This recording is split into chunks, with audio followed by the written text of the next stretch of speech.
Hi friends, అందరు ఎలా ఉన్నారు? ఈరోజు ఈ షార్ట్ వీడియోలో గోల్కొండ కోటలో రామదాసును బంధించిన చెరసాలను చూపిస్తాను రండి. ఇప్పుడు మీరు చూస్తున్నది రామదాసును బంధించిన బందీఖానా ఇదే అండి. ఇప్పుడు లోపల ఎలా ఉందో చూపిస్తాను రండి.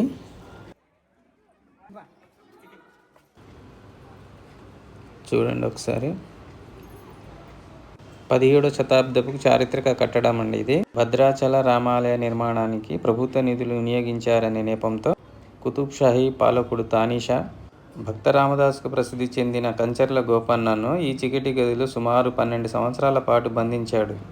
17వ శతాబ్దంలో భద్రాచల రామాలయ నిర్మాణానికి ప్రభుత్వ ఖజానా నుండి డబ్బు ఉపయోగించినందుకు రామదాసును గోల్కొండ నవాబు బంధించాడండి. ఇక్కడే రామదాసు బందీఖానాలో ఉన్నప్పుడు ఎన్నో కీర్తనలు రాశారు. రాముడిని ప్రార్థించేవారండి. గోల్కొండ కోటను సందర్శించే పర్యాటకులు తప్పనిసరిగా చూసే చారిత్రక ప్రదేశాలలో రామదాసు చెరసాల ఒకటండి. గోల్కొండ కోటలోని బాలాహిసార్ గేటుకు దగ్గరగా కోట పై భాగానికి వెళ్ళే దారిలో ఈ బందీఖానా ఉంటుందండి.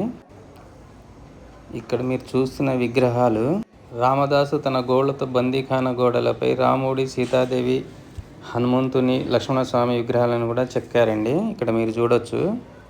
ఒకసారి జూమ్ చేసి చూపిస్తాను చూడండి.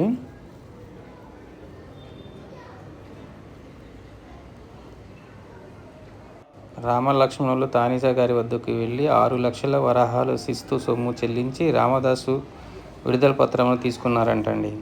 ఈ వీడియో మీకు నచ్చితే లైక్ చేయండి, షేర్ చేయండి, సబ్స్క్రైబ్ చేసుకోండి. బాయ్ అండి. బాయ్.